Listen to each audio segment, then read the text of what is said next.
Peer বা ভোটের আনুপাতিক হারে সংসদে আসন বণ্টনের পক্ষে বিপক্ষে রাজনৈতিক দলগুলোর মতামত থাকলেও বেশিরভাগ সাধারণ মানুষই জানেন না এর নিয়মকানুন। বিশ্লেষকেরা বলছেন, দেশে এই পদ্ধতি বাস্তবায়নে অনেক চ্যালেঞ্জ রয়েছে। এতে নির্বাচনে একক সংখ্যাগরিষ্ঠতা পাবে না কোনো দল। ত্রয়োদশ সংসদ নির্বাচন সামনে রেখে কয়েকটি দল পিয়ার পদ্ধতির দাবি তুলেছে, তবে এই নিয়ে কোনো ঐকমত্য হয়নি এখনো। বর্তমানে ফার্স্ট পাস্ট দ্য পোস্ট পদ্ধতিতে নির্বাচন হয় বাংলাদেশে। এই পদ্ধতিতে একজন ভোটার শুধুমাত্র একজন প্রার্থীকে ভোট দিতে পারেন এবং যিনি সবচেয়ে বেশি ভোট পান তিনিই জয়ী হন। আর আনুপাতিক প্রতিনিধিত্ব বা পিয়ার পদ্ধতিতে সংসদের আসন বণ্টন হয় রাজনৈতিক দলের প্রাপ্ত ভোটের হার অনুযায়ী। যদি কোনো দল মোট ভোটের 10% পায়, তাহলে সংসদের 10% বা 30টি আসন পাবে ওই দল, নির্ধারিত কোনো প্রার্থীকে নয়। এই পদ্ধতিতে ভোটাররা ভোট দেবেন শুধু প্রতীক দেখে। পিয়ার পদ্ধতিতে নির্বাচন অনুষ্ঠিত হলে ছোট বড় সব দল সংসদে প্রতিনিধিত্বের সুযোগ পাবে, থাকবে না কোনো দলের একক কর্তৃত্ব এবং ভোটারের মতামতের প্রতিফলন হবে। অন্যদিকে এই পদ্ধতিতে নির্বাচন দিলে কিছু চ্যালেঞ্জ ও ঝুঁকির মুখোমুখি হতে হবে। স্বল্প সময়ে সাধারণ মানুষকে এটি সম্পর্কে যেমন বোঝানো মুশকিল, তেমনি কাঠামোগত সমস্যার পাশাপাশি দেখা দিতে পারে রাজনৈতিক বিশৃঙ্খলা। এদিকে সাধারণ মানুষের অনেকেই জানেন না আনুপাতিক হার বা পিয়ার নির্বাচনের পদ্ধতি সম্পর্কে। কেউ কেউ জানলেও তাদের ধারণা পুরোপুরি স্পষ্ট নয়। আমি পিয়ার পদ্ধতি সম্পর্কে জানি না আসলে। নতুন প্রতিনিধিত্ব উঠে আসবে, যেটা ফেস করা সরকারের জন্য সমস্যা হবে। তারপর এটা হচ্ছে সময় সাপেক্ষ হবে। আমাদের দেশটাই তো হচ্ছে অন্যরকম। আমি নেতাই চিনতে পারলাম না, আমি কাকে দেব ভোট। যদি প্রার্থী সুষ্ঠু, যোগ্য এবং আমাদের দেশের কল্যাণে কাজ করে, তাহলে যে কোনো পদ্ধতি আসলে আমাদের জন্য উপকার করে। এই পদ্ধতির নির্বাচনে সরকার গঠিত হলে আরও সংকটে পড়বে দেশ। ঐক্য নষ্ট হবে সংসদে, মত বিশেষজ্ঞদের। বাংলাদেশের জন্য এই ব্যবস্থার জাস্টিফিকেশন খুবই সামান্য, এবং এই ব্যবস্থা যদি আসে তাহলে কিন্তু দেখা যাবে এখন রাজনৈতিক দল যেটা সরকার গঠন করে সে তার মাস্তানরাই শুধুমাত্র সংসদে যায়। ধরেন আমরা তো পেশি শক্তি এবং মাস্তানি বন্ধ করতে পারিনি নির্বাচনে, তো যতদিন পর্যন্ত আমরা করতে পারবো না, এখন এই ধরনের আনুপাতিক নির্বাচন হলে আরও অন্যান্য দলের মাস্তানরা ঢুকে পড়বে। নির্বাচনের বাকি আর মাত্র কয়েক মাস। এই স্বল্প সময়ের মধ্যে পিয়ার পদ্ধতি বাস্তবায়ন কতটা সম্ভব, সেটাই এখন মূল প্রশ্ন। স্বাধীনতার 54 বছরের দীর্ঘ পথ চলায় আজও গড়ে ওঠেনি একটি স্থায়ী ও গ্রহণযোগ্য নির্বাচন ব্যবস্থা। পদ্ধতি যাই হোক, আসন্ন নির্বাচন হবে জনগণের প্রত্যাশা পূরণের নির্বাচন, এমনটাই মনে করছে দেশের মানুষ। Tanvir Ahmed, independent news, Dhaka. সম্প্রতি কয়েকটি নৃশংস ঘটনায় সরকারের সক্ষমতা প্রশ্নবিদ্ধ হয়েছে বলে মন্তব্য করেছেন বিএনপির ভারপ্রাপ্ত চেয়ারম্যান তারেক রহমান। পরিস্থিতি নিয়ন্ত্রণে অন্তর্বর্তী সরকারকে আরও স্বচ্ছ ও সাহসী ভূমিকা রাখার আহ্বান জানান তিনি। শনিবার বিকেলে রাজধানীর কৃষিবিদ মিলনায়তনে এক আলোচনা সভায় তিনি আরও বলেন, দেশে কোনোভাবেই চরমপন্থা বা ফ্যাসিবাদ পুনর্বাসনের সুযোগ দেয়া যাবে না। জুলাই গণ অভ্যুত্থানের মাসব্যাপী কর্মসূচির অংশ হিসেবে রাজধানীর ফার্মগেটে কৃষিবিদ মিলনায়তনে স্মরণ সভার আয়োজন করে বেসরকারি বিশ্ববিদ্যালয়ের ছাত্রদল। 19 জুলাই সেই ভয়াবহ দিনটা। লন্ডন থেকে ভার্চুয়ালি যুক্ত হন বিএনপির ভারপ্রাপ্ত চেয়ারম্যান তারেক রহমান। তিনি বলেন, গণ অভ্যুত্থানের বীর শহীদরা জাতির গৌরব, তাদের আত্মত্যাগ বৃথা যেতে দেয়া হবে না। দেশের বর্তমান অস্থিরতার কথা উল্লেখ করে তিনি বলেন, অন্তর্বর্তী সরকারকে পরিস্থিতি নিয়ন্ত্রণে আরও স্বচ্ছ ও সাহসী হতে হবে। অন্তর্বর্তীকালীন সরকারের প্রতি আহ্বান, পরিস্থিতি নিয়ন্ত্রণে আরও স্বচ্ছ এবং সাহসী ভূমিকা রাখুন। বাংলাদেশের গণতন্ত্রে বিশ্বাসী জনগণ আপনাদের পাশে থাকবে। গণতন্ত্রে বিশ্বাসী রাজনৈতিক দলগুলো আপনাদের পাশে থাকবে যদি আপনাদের ভূমিকা আরো স্বচ্ছ এবং সাহসী হয়। বিএনপির ভারপ্রাপ্ত চেয়ারম্যান বলেন, কোনোভাবেই চরমপন্থা বা ফ্যাসিবাদ পুনর্বাসনের সুযোগ দেয়া যাবে না, সেজন্য সবাইকে সজাগ থাকতে হবে। জাতীয় নির্বাচন আসন্ন। বাংলাদেশের গণতন্ত্রকে প্রাতিষ্ঠানিক রূপ দেওয়ার লক্ষ্য অর্জনের ক্ষেত্রে আমাদের জাতীয় জীবনে আসন্ন জাতীয় নির্বাচনের ব্যাপক গুরুত্ব রয়েছে। কোনো আবেগ তাড়িত কিংবা ভুল সিদ্ধান্তের কারণে রাষ্ট্র রাজনীতিতে ভবিষ্যতে আর যাতে কোনো চরমপন্থা কিংবা ফ্যাসিবাদ পুনর্বাসিত হওয়ার সুযোগ না পায়। নির্বাচন আয়োজনে অন্তর্বর্তী সরকার যেন সময় নষ্ট করতে না পারে সে বিষয়ে রাজনৈতিক দলগুলোকে আরও সজাগ থাকার আহ্বান জানান বিএনপির ভারপ্রাপ্ত চেয়ারম্যান। দেশবাসীকে সতর্ক। Jahanara Parvin, independent news, Dhaka. ৭১-এর মুক্তিযুদ্ধে রাষ্ট্রের মূল ভিত্তি এই নিয়ে কোনো ছাড় নয় বলে মন্তব্য করেছেন বিএনপি মহাসচিব মির্জা ফখরুল ইসলাম আলমগীর। সংস্কারের দোহাই দিয়ে নির্বাচনে দেরি না করার আহ্বান জানান তিনি। এ সময় অন্য রাজনীতিকরা মন্তব্য করেন, জুলাই গণঅভ্যুত্থান কারো একার ফসল নয়। জাতীয় প্রেসক্লাবে শনিবার গণতন্ত্র মঞ্চের সভায় এসব কথা বলেন নেতারা। জুলাই অভ্যুত্থানে পুলিশি হামলা ও নির্যাতনের প্রতিবাদে এই সভার আয়োজন। স্বৈরাচার সরকারের নিন্দা জানান নেতারা। সভায় বিএনপি মহাসচিব মির্জা ফখরুল মন্তব্য করেন, যারা গণতন্ত্র ও দেশের অগ্রযাত্রায় বিশ্বাস করে না তারাই লাভবান হচ্ছে। তিনি শঙ্কা করেন, নির্বাচন যত দেরি হবে গণঅভ্যুত্থানের বিরোধী শক্তিগুলো তত সক্রিয় হবে।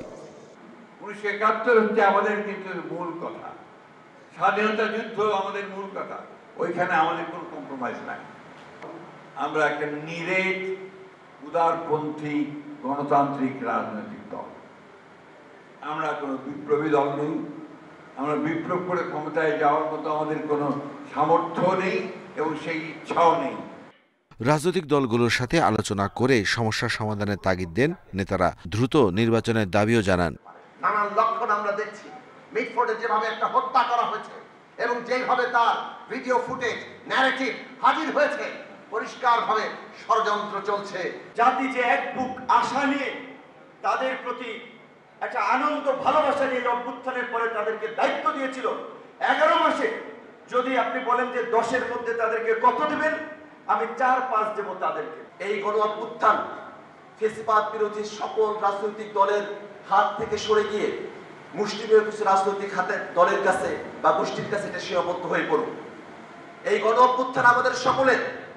নেতারা বলেন, সবচেয়ে বেশি জনসমর্থন রয়েছে এই সরকারের, ব্যর্থ হচ্ছে তারপরও। Arafatur Rahman, independent news, Dhaka. নতুন বাংলাদেশ গড়ার লড়াইয়ে প্রস্তুত হতে নেতাকর্মীদের আহ্বান জানিয়েছেন জামায়াতে ইসলামীর আমির ডাক্তার শফিকুর রহমান। তিনি বলেন, গণঅভ্যুত্থান পরবর্তী বাংলাদেশ আর আগের ব্যবস্থায় চলতে পারে না। শনিবার রাজধানীতে জাতীয় সমাবেশে এসব কথা বলেন তিনি। বক্তব্যের শুরুতেই অসুস্থ হয়ে পড়লেও শেষ পর্যন্ত বক্তৃতা সম্পন্ন করেন তিনি।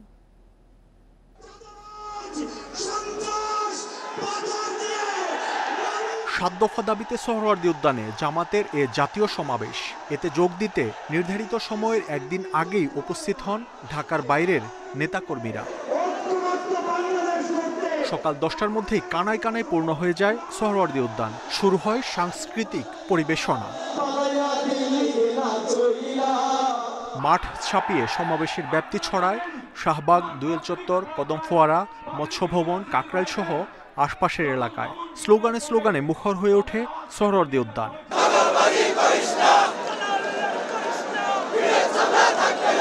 দুপুর 2টায় শুরু হয় মূল আনুষ্ঠানিকতা। শুরুতে বক্তব্য রাখেন শহীদ পরিবার ও জুলাই আন্দোলনে আহতরা। জামাতের কেন্দ্রীয় নেতারা বলেন, যারা সুষ্ঠু ভোট চায় না তারাই পিআর পদ্ধতির বিরোধিতা করছে। পিআর পদ্ধতিতে কেন্দ্র দখল হবে না, তাহলে মত পূরণ হবে না। যেটা স্বচ্ছ নির্বাচন তার বিরোধিতা করা মানে হচ্ছে নতুন বাংলাদেশ গড়ার ব্যাপারে তারা সিনসিয়ার নয়। তরুণ প্রজন্মের প্রথম ভোট দাঁড়িপাল্লার পক্ষে হোক। আমি বলি আরেকটা লড়াই হবে। সবশেষ সভাপতির বক্তব্য দিতে আসেন জামাতের আমির ডাক্তার শফিকুর রহমান। তীব্র গরমে দীর্ঘ সময় মঞ্চে থাকার কারণে বক্তব্যের শুরুতেই অসুস্থ হয়ে পড়েন তিনি। কিছু সময় পর আবারও বক্তব্য দেওয়ার জন্য উঠে দাঁড়ান জামাত আমির, কিন্তু দাঁড়িয়ে থাকতে পারলেন না। দুইবার পড়ে যাওয়ার পরও বক্তব্য চালিয়ে যান তিনি, তবে এবার দাঁড়িয়ে নয়, বসে বক্তব্য শেষ করেন জামাত আমির। এই গণহত্যা যারা করেছে তাদের সকলের বিচার বাংলাদেশের মাটিতে নিশ্চিত করতে হবে। এদের বিচারের দৃশ্যমান প্রক্রিয়া শুরু না করা পর্যন্ত পুরানা ব্যবস্থাপত্রে বাংলাদেশ আর চলবে না। দীর্ঘদিন কোণঠাসায় থাকা জামাত 5 আগস্ট পরবর্তী সময়ে রাজনীতিতে আবারও সরব হয়ে ওঠে। সেই ধারাবাহিকতায় সোহরাওয়ার্দী উদ্যানে এই প্রথম দলটির জাতীয় সমাবেশ, যেখানে 7 দফা দাবি তুলে ধরা হয়। নেতারা ঘোষণা দেন যৌক্তিক দাবি আদায় করেই ভোটে যাবে জামাত ইসলামী। মাহমুদ শরীফ, ইন্ডিপেন্ডেন্ট নিউজ, সোহরাওয়ার্দী উদ্যান, ঢাকা। 3 ঘন্টা পর হাসপাতাল থেকে বাসে ফিরলেন জামায়াতে ইসলামীর আমির ডাক্তার শফিকুর রহমান। বের হয়েই হুঁশিয়ারি দিলেন দেশ থেকে দুর্নীতি দূর করার। শনিবার রাত 9:15টার দিকে হাসপাতাল ছাড়েন জামায়াতের আমির। বলেন, দেশের ফ্যাসিবাদ দূর হয়েছে, আরেকটি লড়াইয়ের মধ্যে দুর্নীতিকে দেশ থেকে দূর করতে হবে। অসুস্থতার জন্য নিজের কথাগুলো মহাসমাবেশে বলতে পারেননি বলেও আক্ষেপ জানান জামায়াতের আমির। এদিকে অসুস্থ আমিরকে দেখতে হাসপাতালে আসেন বিএনপি ও সরকারের প্রতিনিধি দল। পরে সাক্ষাৎ শেষে মির্জা ফখরুল জানান, দেশের বর্তমান রাজনৈতিক প্রেক্ষাপটে জামায়াত আমিরের সুস্থ থাকা প্রয়োজন। শনিবার বিকেলে জামায়াতে ইসলামের মহাসমাবেশে বক্তব্য রাখার সময় অসুস্থ হয়ে পড়েন। প্রাথমিক পরীক্ষা নিরীক্ষার শেষে তিনি শঙ্কামুক্ত বলে জানিয়েছেন চিকিৎসকরা।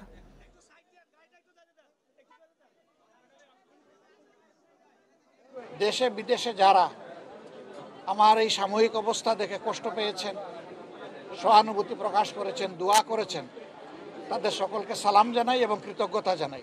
অন্যায় অসত্যের প্রতিষ্ঠা যাতে না হয় আমরা দেয়াল তুলে দেব ইনশাআল্লাহ। আমরা একটা দেশ আমাদের যুব সমাজের জন্য উপহার দিয়ে যেতে চাই। ভারপ্রাপ্ত চেয়ারম্যান জনাব তারেক রহমান সাহেবই আমাকে বলেছেন যে আপনি যান, গিয়ে দেখেন বাংলাদেশের রাজনীতির ক্রিটিক্যাল মোমেন্টে আপনার আমির সাহেবের সুস্থ হওয়াটা খুব জরুরি বলে আমরা মনে করি।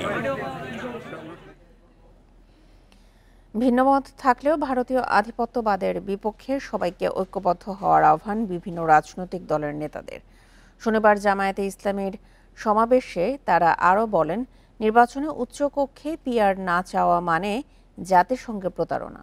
এতে জাতীয় নাগরিক পার্টি, এনসিপি, গণ অধিকার পরিষদ, খেলাফত মজলিস সহ বিভিন্ন দলের প্রতিনিধিরা অংশ নেন।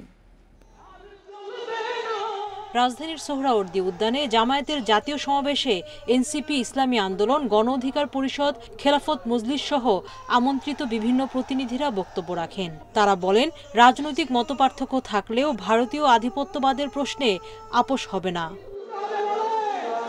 দেশে আবারও মুজিববাদী ভারতপন্থী শক্তি সক্রিয় হচ্ছে এমন অভিযোগ করেন সার্জিস আলম। আর এনসিপির সদস্য সচিব বলেন, নির্বাচনে উচ্চকক্ষে পিআর না চাওয়া মানে জাতির সঙ্গে প্রতারণা। বাংলাদেশে ভবিষ্যতে যাতে আর কোনো ফ্যাসিবাদ এবং স্বৈরাচার জন্ম নিতে না পারে, ঠিক এই কারণে আওয়ামী লীগ এবং তার দোসরদেরকে অবিলম্বে বিচারের আওতায় দাঁড় করাতে হবে। লেভেল প্লেইং ফিল্ড নিশ্চিত না হলে অন্তর্বর্তী সরকারকে জাতীয় নির্বাচনের দিকে না এগোনোর পরামর্শ গণ অধিকার সভাপতির। সমস্ত রাজনৈতিক দল যেন নির্বিঘ্নে প্রচারণা করতে পারে, নিরপেক্ষ একটি প্রশাসনিক এবং রাষ্ট্র ব্যবস্থা থাকে, সেই লেভেল প্লেইং ফিল্ড নিশ্চিত করতে হবে। জাতীয় ঐক্য বিনষ্টে নানা ষড়যন্ত্র দেখছেন ইসলামী দলের নেতারা।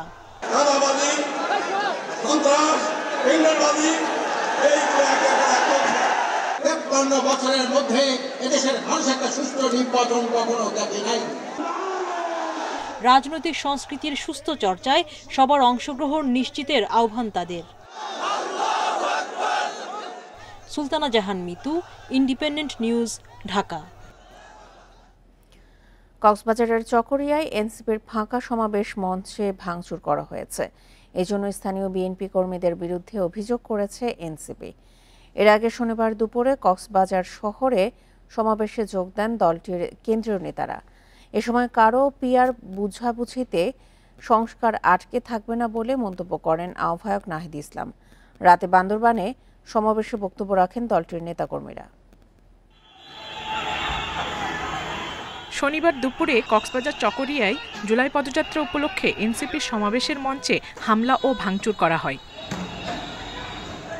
এ সময় হামলাকারীরা কক্সবাজার চট্টগ্রাম মহাসড়কে অবস্থান নেন। এ ঘটনায় এলাকায় ছড়িয়ে পড়ে উত্তেজনা। স্থানীয় বিএনপি কর্মীরা এই হামলা ভাঙচুর চালায় বলে অভিযোগ এনসিপি নেতাদের। পরে মহাসড়কে বিক্ষুব্ধ নেতাকর্মীদের ছত্রভঙ্গ করতে লাঠিচার্জ করেন পুলিশ ও সেনাবাহিনীর সদস্যরা। এর আগে কক্সবাজারে পাবলিক লাইব্রেরি চত্বরে সমাবেশ করে এনসিপি। এ সময় দলটির মুখ্য সমন্বয়ক নাসিরউদ্দিন পাটোয়ারি অভিযোগ করেন, নির্বাচনের বিরুদ্ধে অবস্থান নিয়েছে একটি দল। চাঁদাবাজি দখল করছে, আবার নাকি সে সংস্কার বুঝে না। নাম না বললাম, কক্সবাজারের জনতা এই ধরনের সংস্কার বিরোধী যে পিআর বুঝে না, রাজপথে তাদেরকে ঠেকিয়ে দিবে। এনসিপির আহ্বায়ক নাহিদ ইসলাম বলেন, কারো পিআর বোঝাবুঝিতে আটকে থাকবে না সংস্কার কার্যক্রম। আমরা বলেছি জুলাই মাসের মধ্যে জুলাই ঘোষণাপত্র এবং জুলাই সনদ হতে হবে। কে পিআর বুঝে কে পিআর বুঝে না, এর জন্য সংস্কার আটকে থাকবে না। কারণ আমরা জানি জনগণ সংস্কার বুঝে, জনগণ সংস্কার চায়। Independent news. দেশের বৃহত্তম সবজির বাজার কুমিল্লার নিমসার বাজার। ঢাকা চট্টগ্রাম মহাসড়কের মতো ব্যস্ত সড়কের পাশে বসে এই বাজারটি। এ নিয়ে বিস্তারিত জানাতে যোগ দিচ্ছেন সহকর্মী তানভীর খন্দকার।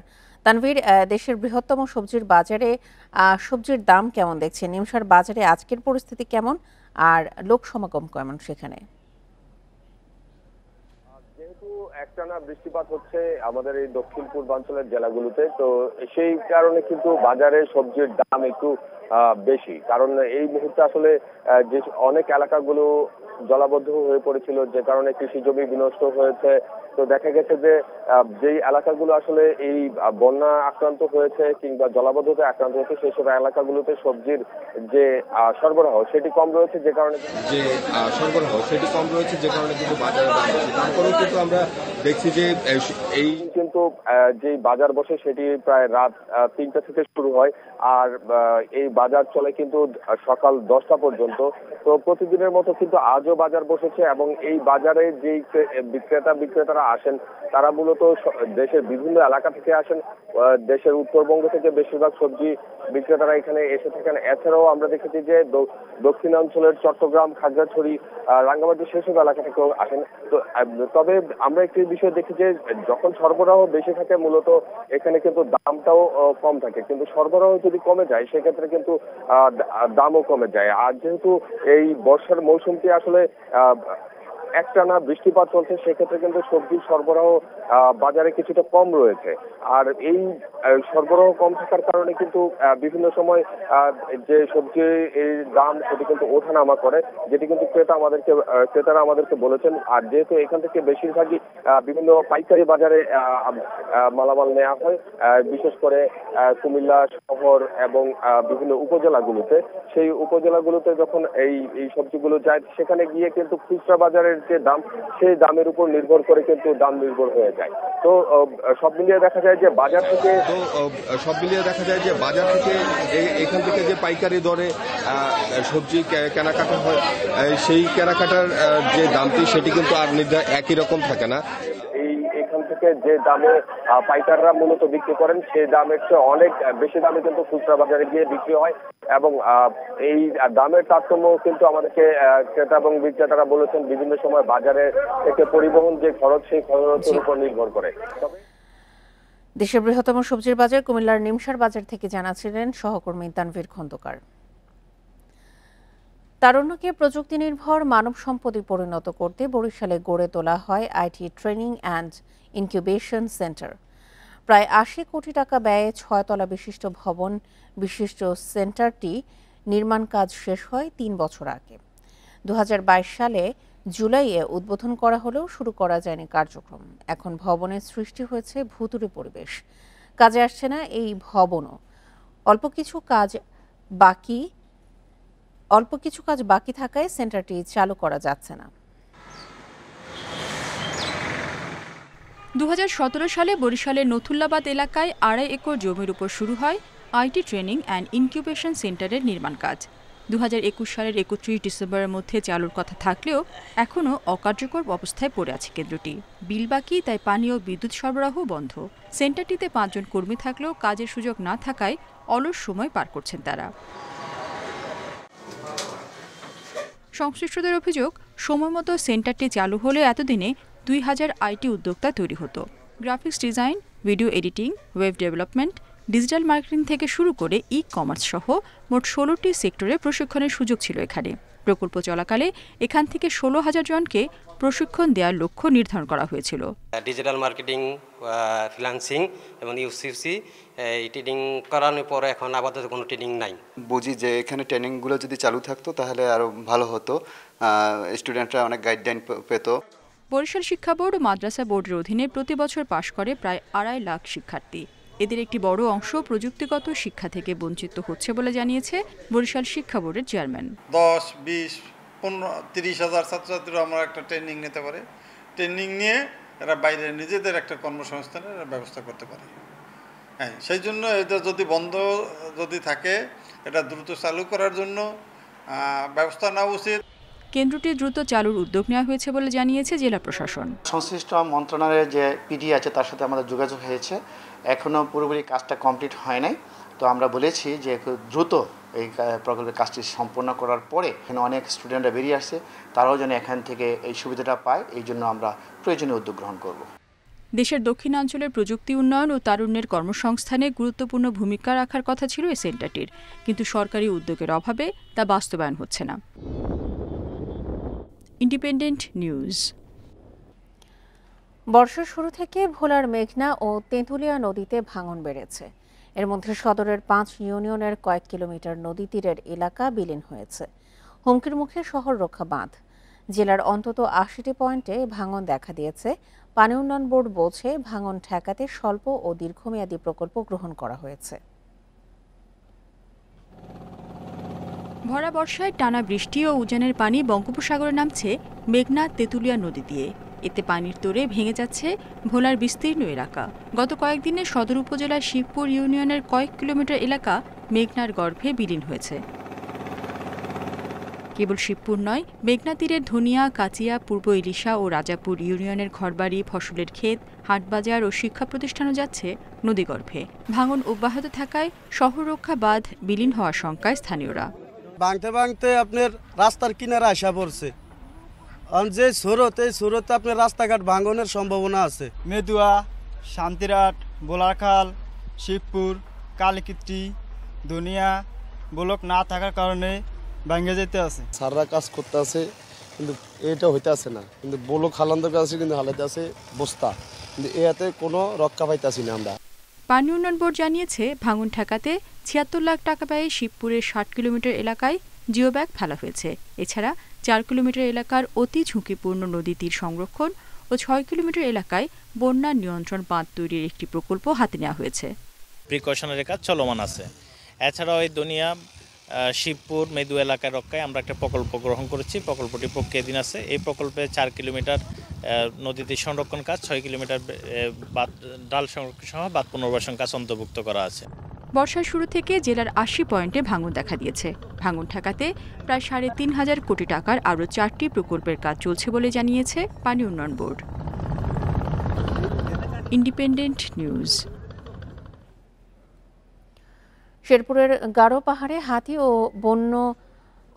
হাতি ও অন্য বন্যপ্রাণীর খাদ্য নিশ্চিতে প্রথমবারের মতো গড়ে তোলা হচ্ছে খাদ্য বাগান, যেখানে হাতি ও বন্যপ্রাণীর জন্য 60 প্রজাতির ফলদ ও বনজ গাছের চারা লাগানো হয়েছে। বাগানটি তৈরি হলে বন্যপ্রাণীদের খাদ্য ঘাটতি মেটানো এবং মানুষ ও প্রাণীর সহাবস্থান নিশ্চিত হবে আশা বন বিভাগের। ভারতের মেঘালয় সীমান্ত ঘেঁষা শেরপুরের শ্রী বড়দি, ঝিনাইগাতি ও নালিতাবাড়িতে বন্য হাতির অবাধ বিচরণ। সবচেয়ে বেশি হাতি মেলে শ্রী বড়দির রাজার পাহাড়ে। তবে পাহাড়ে খাদ্য সংকটের কারণে লোকালয়ে আসতে বাধ্য হয় হাতি। 10 বছরে গারো পাহাড়ে হাতি মানুষ দ্বন্দ্বে মারা গেছে 36 জন মানুষ ও 35টি হাতি। মানুষ হাতি দ্বন্দ্ব নিরসনে গারো পাহাড়ে খাদ্য বাগান গড়ে তুলেছে বন বিভাগ। সেখানে চাপালিশ, কাজু বাদাম, জলপাই সহ 60 প্রজাতির ফলদ ও বনজ গাছের চারা রোপণ করা হয়েছে। বাগানগুলো করছে, এখন হাতি এসে এখানে ফলমূল খাবে, আমাদের বাড়ি ঘরে যাবে না। খাবার একটা সুযোগ তৈরি হবে, যার ফলে এরা বাড়ি ঘরে আক্রমণ করবে না জনগণের মধ্যে আক্রমণ করবে না। হাতি, বানর, মায়াহরিণ সহ বিভিন্ন প্রাণীর খাদ্যাভ্যাস মাথায় রেখে বাগান তৈরির প্রকল্প নেওয়া হয়েছে। বাগানটি সম্পূর্ণ প্রস্তুত হলে লোকালয়ে হাতি আসার প্রবণতা অনেকটাই কমবে। আমার বিশ্বাস হাতি যদি বনে খাবার পর্যাপ্ত পায় তাহলে হয়তো বা জনগণের বাড়ি ঘরে আক্রমণ করবে না। খাদ্য বাগান প্রাণীদের খাবার যোগান ছাড়াও পরিবেশ, জীববৈচিত্র্য ও স্থানীয়দের জীবনও পরিবর্তন আনবে বলছেন পরিবেশবিদরা। যদি সঠিক তদারকি হয় এবং এর নজরদারি বাড়ানো গেলে এই বনটি যদি এইখানে গড়ে উঠতে পারে তাহলে এইখানে নিরাপদে হাতি, বন্যপ্রাণী ও পাখি এরা তাদের প্রজনন করতে পারবে। আর বন বিভাগ বলছে এতে মানুষ ও প্রাণীর সহাবস্থান নিশ্চিত হবে। পশু পাখির খাদ্য উপযোগী বাগান করা হয়েছে, সেখানে বিভিন্ন ধরনের ফলের চারা আছে।